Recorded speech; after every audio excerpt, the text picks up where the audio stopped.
चंद्रा। मेरे channel fat to fit 27 में आप सबका स्वागत है। आज मैं बात करूंगी थायराइड और उससे जुड़ी सारी जानकारी के बारे में। वीडियो के 3 भाग। पहले भाग में थायराइड क्या होता है, इसका हमारे शरीर में क्या काम होता है और इनसे जुड़ी कौन कौन सी बीमारियां होती है। दूसरे भाग में हम योगासन करेंगे जो कि हमारे थायराइड को बैलेंस करने में हमारी मदद करेगा। तीसरे भाग में मैं कुछ घरेलू उपचार बताऊंगी जो कि आपके थायराइड में काफ़ी राहत पहुंचाएगा। अगर जिनको ये जानकारियां नहीं सुननी है और सीधे अगर योगासन करना है तो आप दिए गए टाइम पर जाएं। आगे बढ़ने से पहले ये जानना जरूरी है कि आपको थायराइड इम्बैलेंस है या नहीं। हमें कभी कभी लगता ही नहीं कि हमारे शरीर में जो परेशानी है, जो दिक्कतें आ रही है, वो थायराइड की वजह से है। मैं आपको कुछ लक्षण बताऊंगी। अगर आपको ये लक्षण बड़े लंबे समय से नजर आ रहा है तो आप तुरंत जाके थायराइड का टेस्ट करवाएं। पहला है आपके वजन का बढ़ना या आपके वजन का घटना, आपको कब्ज या डायरिया होना, आपको भूख अधिक लगना या आपको भूख कम लगना, आपको बेचैनी होना, आपकी छाती में दर्द होना, आपका बाल झड़ना और आपके हाथ में कंपन होना। कंपन को हम लोग ट्रिमर्स भी कहते हैं। कभी कभी ऐसा लगता है जैसे आपके हाथ में, पैर में कंपन हो रहा है, आप बैठे हैं तो आपके पूरे बॉडी में झुनझुनी लग गया। अगर ये है तो आप जाके तुरंत टेस्ट करवाएं। थायराइड एक हमारे शरीर में एक ग्लैंड होती है जिसको हिंदी में कहा जाता है ग्रंथि। ये हमारे यहाँ पे होता है, ये हमारे गले के पास होता है। ये तितली के आकार का होता है और ये 25 से 30 ग्राम का होता है।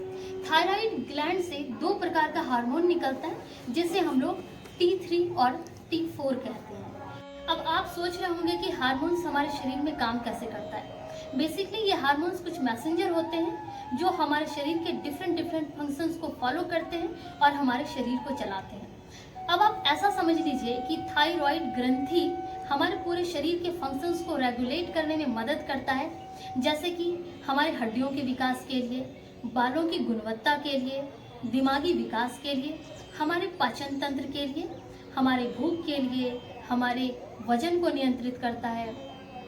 ये सारा काम थायराइड ग्रंथि करती है। हम लोग ये अच्छी तरीके से जानते हैं कि अति किसी भी चीज़ का बहुत खराब होता है। अगर आपको सब्जी बनाना है तो आप नमक उसमें ना तो अधिक डालेंगे ना तो कम डालेंगे। अगर आप नमक उचित रूप से डालेंगे तो खाना बहुत ही ज़्यादा स्वादिष्ट बनेगा। उसी तरह हमारे शरीर में जितने भी हार्मोन्स हैं उसकी उतनी ही क्वांटिटी होनी चाहिए जितना हमारे शरीर को आवश्यकता है। अगर हमारा हार्मोन्स अगर हमारे शरीर की आवश्यकता से अगर अधिक हो तो प्रॉब्लम है, अगर हमारे शरीर की आवश्यकता से कम हो तो भी प्रॉब्लम है। थायराइड 2 तरह का होता है। पहला होता है हाइपोथायराइड, जिसमें कि हमारे थायराइड ग्लैंड से जो हार्मोन निकलता है T3 और T4 वो आवश्यकता से कम निकलना शुरू होता है। फिर दूसरा होता है हाइपरथायराइड, जिसमें हमारे थायराइड ग्लैंड से जो हार्मोन निकलता है T3 और T4 वो आवश्यकता से अधिक निकलना शुरू होता है। अब मैं आपको बताऊंगी कि ये हाइपोथायराइड और हाइपरथायराइड के लक्षणों को बताऊंगी ताकि आप देख के ये समझ सकें कि आपको कौन सा थायराइड है और आपको कौन सा योगासन करना है। जो हाइपरथायराइड होता है उसका लक्षण हाइपोथायराइड से साफ उल्टा होता है। जैसे कि पहला मैं बता रही हूँ, हाइपोथायराइड में हमारा मेटाबॉलिज्म बहुत स्लो हो जाता है जिसके कारण हमारा वजन बहुत तेजी से बढ़ने लगता है।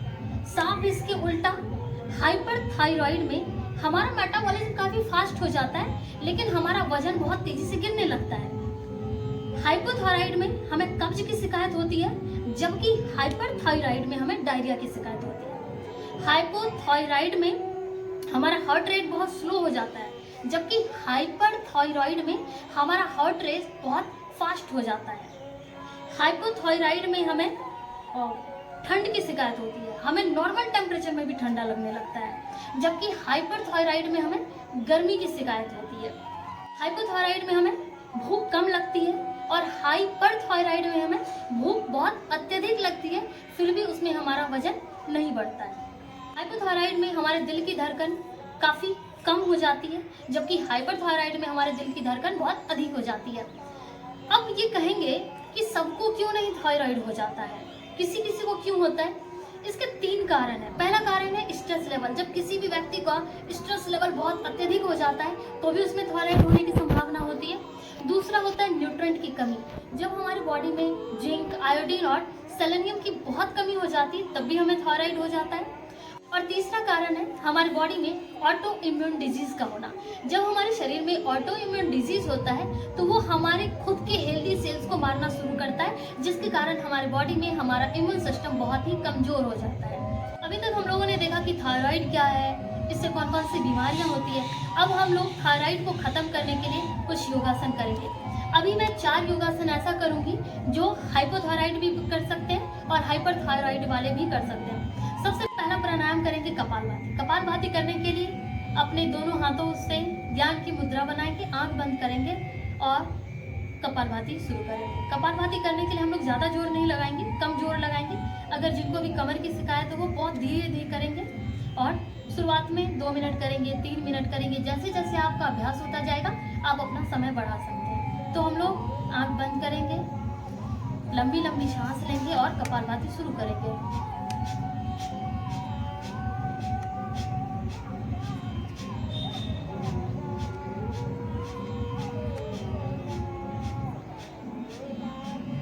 ये हम लोग बहुत देर करेंगे, लेकिन अगर वीडियो काफ़ी लंबा हो जाएगा, अगर मैं 10 मिनट करूंगी तो हम लोगों को, जिसको भी हाइपोथायराइड है और हाइपरथायराइड है, आप दोनों प्रकार की बीमारी के लोग इसे कर सकते हैं। दूसरा प्राणायाम हम लोग करेंगे ओम उच्चारण। हम लोग अपने एक हथेली को दूसरे पे रखेंगे और अपने गोद में रखेंगे और हम लोग अपने मुंह से ओम का उच्चारण करेंगे। ओम बहुत ही पावरफुल साउंड है। ओम का उच्चारण करने से हमारे बॉडी का बहुत सारा बीमारी खत्म होता है और थायराइड में तो वरदान है। सबसे पहले गहरी सांस लेंगे।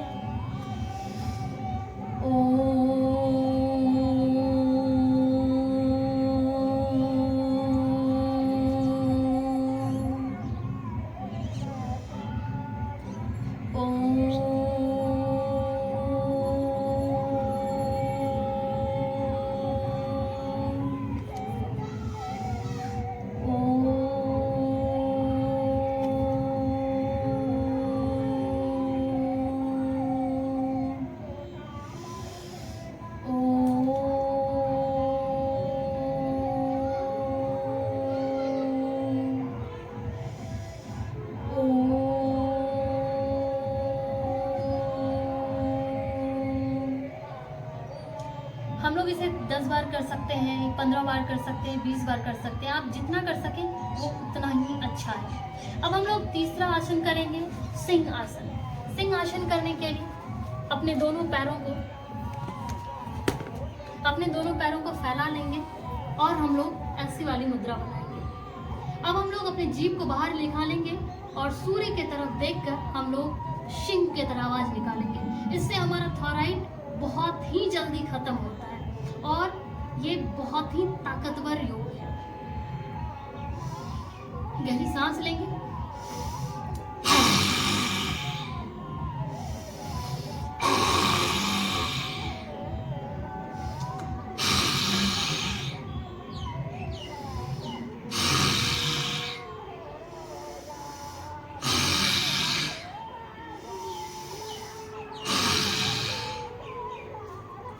हम लोग इसे 10 बार कर सकते हैं, 15 बार कर सकते हैं, अपनी सुविधा के अनुसार हम लोग इसे करेंगे। अब हम लोग जो चौथा आसन करने जा रहे हैं उसे हम लोग मर्जरी आसन कहते हैं या बितिल आसन कहते हैं। इसे करने के लिए सबसे पहले हम लोग ये दोनों कर सकते हैं। जो हाइपोथायराइड वाले हैं वो भी कर सकते हैं, जो हाइपरथायराइड वाले हैं वो भी कर सकते हैं।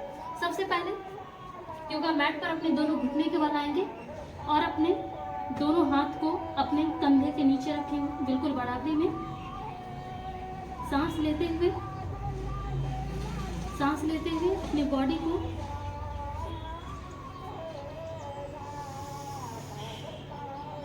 अपने सिर को बिल्कुल नीचे करेंगे और अपनी पीठ को ऊपर करेंगे।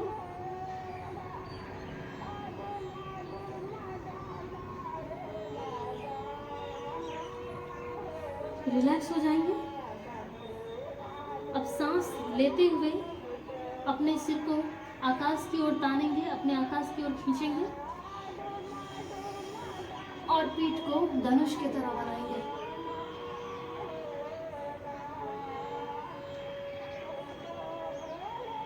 सांस छोड़ते हुए रिलैक्स करेंगे।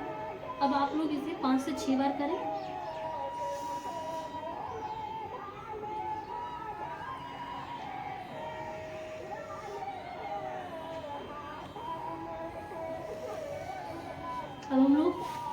रिलैक्स हो जाएंगे। ये जो मैं 4 आसन बताई वो दोनों कर सकते हैं, हाइपोथायराइड वाले भी कर सकते हैं और हाइपरथायराइड वाले भी कर सकते हैं। अभी जो मैं योगासन करने वाली हूँ वो हाइपोथायराइड वाले के लिए है। तो हम लोग पहला आसन करेंगे सेतु बंद आसन। सेतु बंद आसन करने के लिए सबसे पहले मैट पर लेट जाएं, अपने दोनों हाथों को अपने दोनों पैर के पास लेकर आए, अपने पैर को घुटने के पास से मोड़ लें। हो सके तो अपने हाथ से अपने पैर को पकड़ लें और अपने बॉडी को उठाने की कोशिश करें।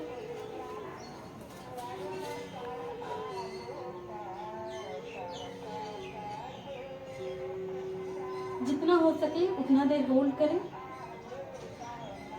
और फिर सांस छोड़ते हुए रिलैक्स हो जाए। ये योगासन आप 5 से 6 बार कर सकते हैं। अब हम लोग दूसरा योगासन करेंगे, उसे कहेंगे विपरीत करनी आसन। विपरीत करनी आसन करने के लिए हम लोग योगा मैट पर सीधा लेट जाएंगे और अपने पैर को 90 डिग्री पे लाएंगे। अगर जिनसे नहीं होता वो दीवार के भी सहारे कर सकते हैं, दीवार पे ऐसे पैर अटका सकते हैं और अपने पैर के पंजे को नीचे ऊपर करेंगे और इसे आप अपनी क्षमता के अनुसार रखें। फिर अब अपने पैर को सीधा कर लें और रिलैक्स करें। अब हम लोग तीसरा आसन करेंगे सर्वांग आसन। उसके लिए सबसे पहले योगा मैट पर लेट जाएं। योगा मैट पर लेटने के बाद अपने पैर को सीधा करेंगे।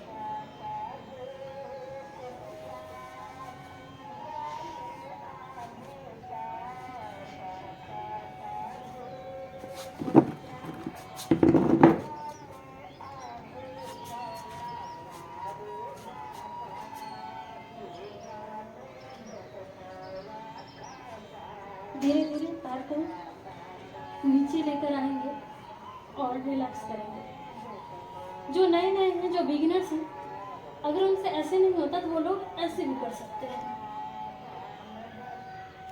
जिनसे नहीं होता वो ऐसे भी कर सकते हैं और धीरे धीरे प्रैक्टिस कर करके हम लोग सर्वांगासन कर सकते हैं।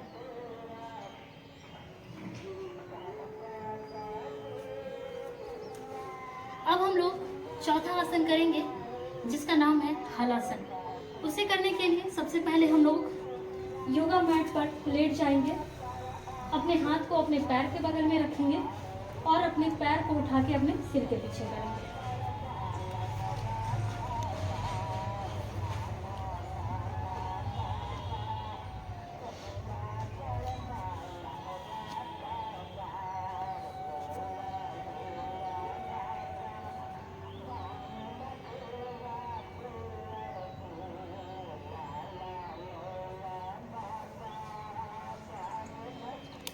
और धीरे धीरे रिलैक्स करेंगे। योगासन करेंगे वो हाइपरथायराइड वाले के लिए, जिसमें अभी हमने किया था हाइपोथायराइड वाले के लिए, जिसमें हमारा गला हमारे छाती से चिपका हुआ था हर एक योगा में। लेकिन अब जो मैं योगा करूंगी वो हाइपरथायराइड वालों के लिए, जिसमें हमारा गला तनेगा। तो चलते पहला योगासन करते हैं उष्ट्रासन, जिसे हम लोग कैमल पोज भी कहते हैं। उसके लिए सबसे पहले घुटने के बल हो जाए और अपने हाथ से अपने एड़ी को छुएंगे और एक गहरी सांस लेते हुए और कोशिश करेंगे अपने गले को थोड़ा तनाव दें।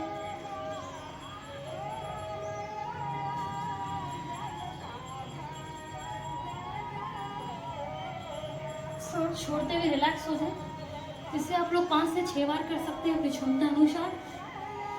अब हम लोग दूसरा योगासन करने जा रहे हैं कोबरा स्ट्रेच, जिसे हम लोग भुजंगासन भी कहते हैं। सबसे पहले पेट के बल आ जाएंगे और अपने दोनों एंकल को सटा लेंगे, अपने दोनों हाथ को कंधे के नीचे रखेंगे और लंबी सांस लेते हुए अपने सिर को सांप के फन की तरह उठाएंगे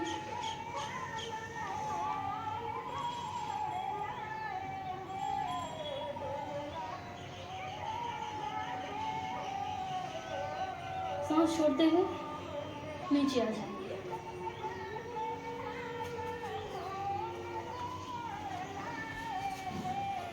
अब हम लोग जो तीसरा आसन करेंगे वो करेंगे धनुरासन। धनुरासन जिसे हम लोग इंग्लिश में बो पोज भी कहते हैं। तो चलिए शुरू करते हैं धनुरासन के लिए। उसके लिए पेट के बल लेट जाएंगे, अपने दोनों हाथ से अपने दोनों पैर के पंजे को पकड़ेंगे और अपने बॉडी को धनुष की तरह बनाएंगे।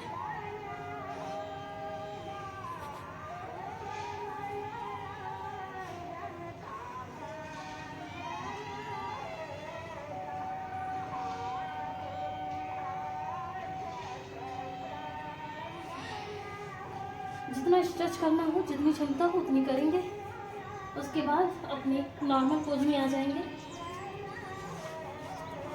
इसके बाद जो हम लोग चौथा पोज करेंगे वो है मत्स्य आसन, जिसे हम लोग फिश पोज भी कहते हैं। उसके लिए हम लोग पीठ के बल मैट पे लेट जाएंगे।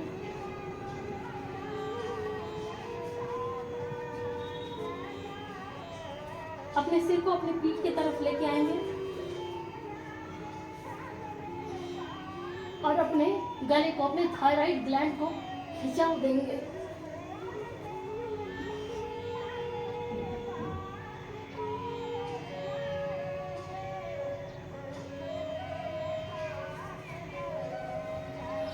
जितना हो सके उतना रखेंगे।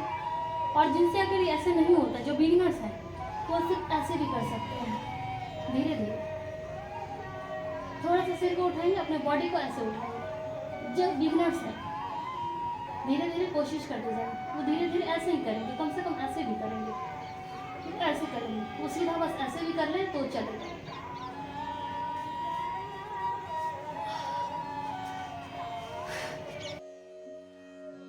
घरेलू उपचार की, जिसमें कि थायराइड वाले को क्या लेना है क्या नहीं लेना है। हाइपरथायराइड और फिर हाइपोथायराइड वाले दोनों ही व्यक्ति सोयाबीन नहीं लेंगे। दूसरा ग्लूटीन, जो कि गेहूं में पाया जाता है। अब आप कहेंगे ग्लूटीन नहीं लेंगे, रोटी नहीं खाएंगे, तो क्या खाएंगे? तो हम लोग मल्टीग्रेन वाला रोटी खाएंगे। मल्टीग्रेन जिसमें बहुत तरह का अनाज मिला हो, वो लीजिए, वो बहुत ही फायदेमंद है। तीसरा हम लोग ब्रोकली नहीं लेंगे, पत्ता गोभी नहीं लेंगे और पालक बिल्कुल भी नहीं लेंगे। और फिर पांचवा जो बात है वो है डेयरी प्रोडक्ट, दूध की जो भी बनी हुई चीजें हैं वो थायराइड वाले नहीं लेंगे। अब हम लोग बात करते हैं हाइपोथायराइड वाले के लिए। हाइपोथायराइड वाले पहला चीज जो होता है अखरोट का तेल। अखरोट का तेल वो रात में सोते समय अपने थायराइड ग्लैंड में लगा सकते हैं, या सुबह लगा सकते हैं, या दिन में आप कभी भी लगाइए। लेकिन जब भी आप हाइपोथायराइड वाले योगा करते हैं तो तभी आप अखरोट का तेल लगा के जरूर से जरूर योगा कीजिए, वो सोने पे सुहागा है। और दूसरी बात, आप लोग रात में सोते समय जो साबुत धनिया होता है, साबुत धनिया को थोड़ा दरदरा पीस लीजिए और उसको रात में पानी में भिगो कर रखिए और सुबह उसे खौला के छान के पीजिए, बहुत ही ज़्यादा लाभ मिलेगा। अब बात करते हैं हाइपरथायराइड वाले के लिए। हाइपरथायराइड वाले आंवला का चूर्ण प्लस त्रिफला चूर्ण और प्लस हनी, तीनों को मिलाकर आप फ्रीज में रख लीजिए। ये 2 से 3 दिन आप यूज कर सकते हैं। आप इसे नॉर्मल पानी के साथ, चाहे आप रात में सोने से पहले लीजिए या आप सुबह उठने के बाद लीजिए, आप कभी भी ले सकते हैं। आपको बहुत ही ज़्यादा फायदा मिलेगा। Thank you for watching.